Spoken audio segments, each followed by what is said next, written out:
சின்ன மருமகள்ல அடுத்து என்ன நடக்க போகுதுன்னு வாங்க பார்க்கலாம்.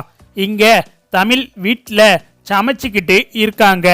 அப்பந்தான் வெளியில மோகனா வந்துட்டு தமிழ் என்னம்மா பண்ற அப்படின்னு சொல்லிட்டு கூப்பிடவும், அத்தை வாங்கத்த நான் சமைச்சிக்கிட்டு இருக்கேன் உள்ள வாங்க அப்படின்னு சொல்லிட்டு தமிழ் கூப்பிடவும், என்ன தமிழ் சாப்பாடு எல்லாம் ரெடி ஆயிடுச்சா அப்படின்னு சொல்லிட்டு மோகனா கேட்குறாங்க.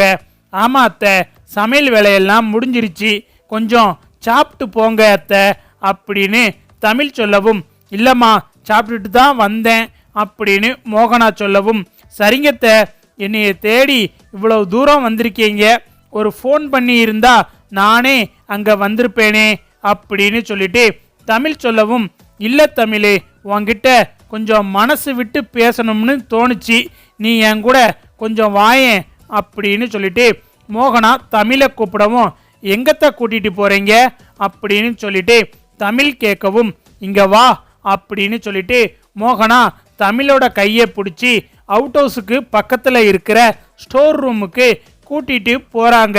அங்க போய் கதவை திறந்து உள்ள போறாங்க.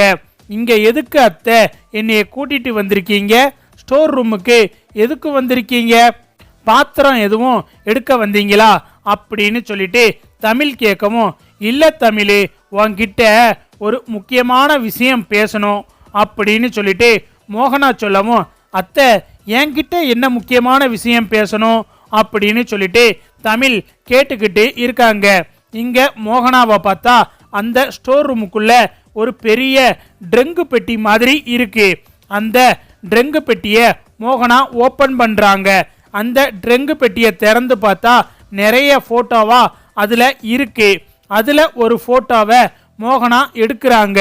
இதுல இருக்கிறது யாருன்னு தெரியுதா அப்படின்னு சொல்லிட்டு மோகனா தமிழ் கிட்ட கேட்கவும், அத்தை இதுல நீங்க இருக்கீங்க, இது கண்மணி தானே, கண்மணியோட முகம் அப்படியே இருக்கு அத்தை, கண்மணி சின்ன பிள்ளையா இருக்கும்போது இருந்த அதே முகஜாட இப்பவும் அப்படியே இருக்கு அத்தை, இது நீங்க, இது கண்மணி, இது யாரு உங்க கூட பக்கத்துல இருக்காரு, இவர் யாரு அத்தை, உங்க கூட பிறந்தவரா இல்ல உங்களுக்கு சொந்தமா அப்படின்னு சொல்லிட்டு தமிழ் கேட்கவும், இல்ல தமிழ் இவர் தான் என்னோட கணவர், இவருக்கும் எனக்கும் பிறந்தவ தான் கண்மணி அப்படின்னு சொல்லிட்டு மோகனா சொல்லவும், இங்க தமிழுக்கு பயங்கரமா அதிர்ச்சியாகுது.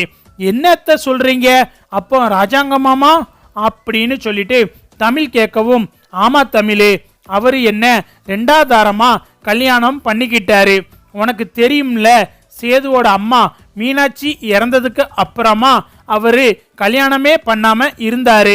அதுக்கப்புறம் வீட்டில் இருக்கிற எல்லாரும் வற்புறுத்தி, அதுலேயும் அத்தை தான் அவரை ரொம்ப கல்யாணம் பண்ண சொல்லி ரொம்ப வற்புறுத்துனாங்க, நீ இன்னொரு கல்யாணம் பண்ணியே ஆகணும், உனக்கு ரொம்ப சின்ன வயசு அப்படின்னு சொல்லிட்டு எல்லாரும் சொன்னதுக்கு அப்புறமா தான் அவரு ரெண்டாம் கல்யாணத்துக்கு சம்மதிச்சு இருக்காரு.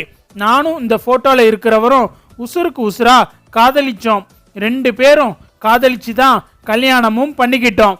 எங்களுக்கு கண்மணி பிறந்தா, கண்மணி பிறந்த 1 மாசத்திலேயே இவர் தவறிட்டாரு, ஒரு ஆக்சிடென்ட்ல அவரு இறந்துட்டாரு. அதுக்கப்புறம் நானும் கல்யாணம் பண்ணாமையே அப்படியே இருந்தேன். என்னையும் 2வதா ஒரு கல்யாணம் பண்ண சொல்லி எங்க வீட்டில் எவ்வளவோ வற்புறுத்துனாங்க. அதுக்கப்புறம் இந்த மாதிரி ராஜாங்கம்னு ஒருத்தர் இருக்காரு, அவருக்கு 2வதா ஒரு பொண்ணு பார்த்துக்கிட்டு இருக்காங்க அப்படின்னு எங்க வீட்டில் கேள்விப்பட்டு, அதுக்கப்புறம் என்னையை பத்தி இவங்க வீட்டில் சொல்லி இருக்காங்க. வீட்டில் இருக்கிற எல்லாருமே சம்மதிச்சிட்டாங்க. ராஜாங்கமும் 2வது தாரமா தான் கல்யாணம் பண்ணிக்கிட போறாரு. நீயும் இந்த மாதிரி வாழ்க்கையை இழந்துட்டு நிக்கிற, நீங்க 2 பேரும் கல்யாணம் பண்ணிக்கிட்டீங்கன்னா உங்க வாழ்க்கை சந்தோஷமா இருக்கும்னு சொல்லி வீட்டில் இருக்கிற எல்லா பெரியவங்களும் என் மனசை மாத்துனாங்க. நானும் சரி கண்மணிக்கு ஒரு நல்ல அப்பா வேணும் அப்படின்னு சொல்லிட்டு கல்யாணம் பண்ணிக்கிட்டேன். கல்யாணம் முடிஞ்சு இங்க வந்தப்ப தான் பவானி, சேது, நடேசன்னு 3 பிள்ளைங்க இவருக்கு இருக்குன்னு எனக்கு தெரியும். அந்த 3 பிள்ளைகளையும் என் பிள்ளை மாதிரி தான் நான் பார்த்துக்கிட்டேன். அதே மாதிரி கண்மணியையும் வேற வீட்டு பிள்ளை அப்படின்னு சொல்லிட்டு யாருமே இது வரைக்கும் நடத்தினது கிடையாது. சேது சொல்லவே வேணாம், கண்மணிய தன்னோட சொந்த ரத்தமாத்தான் உப்ப வரைக்கும் பார்த்துக்கிட்டு இருக்கான். நான் கல்யாணம் முடிஞ்சு கண்மணிய இந்த வீட்டுக்கு கூட்டிட்டு வரும்போது சேதுக்கு அந்த அளவுக்கு விவரம் தெரியாது. ஆனா ஓரளவுக்கு விவரம் தெரியும். இது வரைக்கும் சேது என்ன அம்மான்னு கூப்பிட்டு நீ பார்த்துருக்க மாட்ட, சின்னம்மான்னு தான் கூப்பிடுவான். நானும் சரின்னு சொல்லிட்டு இது வரைக்கும் எதுவும் அதை பத்தி கேட்டது கிடையாது. அதுக்கப்புறம் நாங்க எங்களுக்குன்னு ஒரு குழந்தை பெத்துக்கடலை. அவர் என் மேல ரொம்ப பாசம் வச்சிருக்காரு. நானும் அவரும் சேர்ந்து எடுத்த முடிவு தான். இனிமேலும் நமக்குன்னு ஒரு பிள்ளை வேணாம் அப்படின்னு சொல்லிட்டு நாங்க தான் முடிவு பண்ணோம். இனிமேலும் உன் குழந்தை ஏன் குழந்தை என்ற அப்படிங்கிற பாகுபாடு இந்த வீட்டில் இருக்கக்கூடாது. உன் பிள்ளையும் என் பிள்ளை தான், என் பிள்ளையையும் நீ உன் பிள்ளை மாதிரி தான் பார்க்கணும். இதுல எந்த வேறுபாடும் இருக்கக்கூடாது. நான் பெத்த பிள்ளைகளுக்கு என்ன பண்ணுவேனோ அதே மாதிரி தான் கண்மணியையும் பார்த்துக்கிடுவேன் அப்படின்னு சொல்லிட்டு அவரு என்கிட்ட ஏகப்பட்ட தடவை சொல்லியிருக்காரு. அதுக்கப்புறம் வளர வளரத்தான் கண்மணிக்கு இந்த மாதிரி காலு சரியில்லாத விஷயமே எங்களுக்கு தெரிய வந்துச்சு. நாங்களும் ஏறாத கோயில் இல்ல, பார்க்காத டாக்டர் இல்ல, அத்தனை பேத்தையும் பார்த்து கடைசியில கண்மணியோட காலு ஆயுசு முழுக்க இப்படித்தான் இருக்கும், ஸ்டிக்கு வச்சுதான் நடக்கிற மாதிரி இருக்கும்னு எல்லா டாக்டரும் சொல்லிட்டாங்க. அதுக்கப்புறம் இவர் கண்மணிய கண்ணுக்குள்ள வச்சு பார்த்துக்கிட்டாரு. கண்மணிக்கு ஒவ்வொன்னையும் பார்த்து பார்த்து செஞ்சாரு. தாம் பிள்ளைய கூட இவர் இப்படி பார்த்தது கிடையாது. ஆனா கண்மணிய அந்த அளவுக்கு பார்த்துக்கிட்டாரு. அப்படிப்பட்ட கண்மணி ஒரு படுகுழியில போய் விழுக தெரிஞ்சா.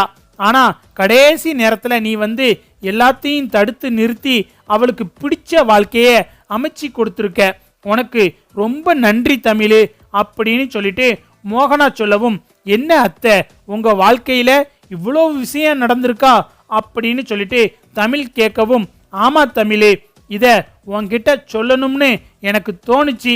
உன்கிட்ட இத பத்தி மனசு விட்டு பேசணும்னு தோணுச்சு. இத்தனை வருஷமா எனக்கும் அவருக்கும் மட்டும் தெரிஞ்ச விஷயத்த உன்கிட்ட தான் இன்னைக்கு நான் சொல்லி இருக்கேன். இந்த விஷயம் கண்மணி, சேது, நடேசன், பவானின்னு வீட்டில் இருக்கிற யாருக்குமே தெரியாது. அத்தைக்கு மட்டும்தான் தெரியும். அத்தை, அவரு, நானு, எங்க 3 பேத்துக்கும் மட்டும் தெரிஞ்ச விஷயத்த இப்போ உன்கிட்ட நான் சொல்லியிருக்கேன் அப்படின்னு சொல்லிட்டு மோகனா சொல்லவும், சரிங்க அத்தை, வருத்தப்படாதீங்க. அதான் மாமா இவ்வளவு தூரம் உங்களையும் கண்மணியையும் நல்லா பார்த்துக்கிறாருல, அதுக்கு மேல என்னத்த வேணும் அப்படின்னு சொல்லிட்டு தமிழ் சொல்லவும், அவருக்கு கண்மணினா அம்புட்டு உசுறு. கண்மணிக்கு காலு சரியில்லை, நடக்க முடியாதுன்னு தெரிஞ்சதுல இருந்து மனசுக்குள்ள கிடந்து தினமும் புழுங்கி செத்துக்கிட்டு இருந்தாரு. கண்மணிக்கு இப்படி ஆயிடுச்சே, கண்மணிக்கு இப்படி ஆயிடுச்சேன்னு சொல்லி சொல்லி என்கிட்ட ரொம்ப வருத்தப்படுவாரு. ஆனா கண்மணியோட வாழ்க்கை நல்லபடியா அமையணும் அப்படிங்கிறது அவரோட பெரிய ஆசை.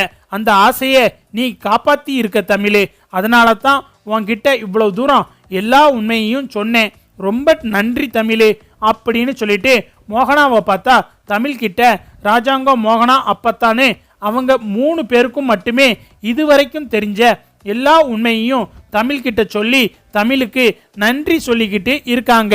உடனே தமிழும் அத்தை, எனக்கு எதுக்கு அத்தை நன்றி சொல்றீங்க?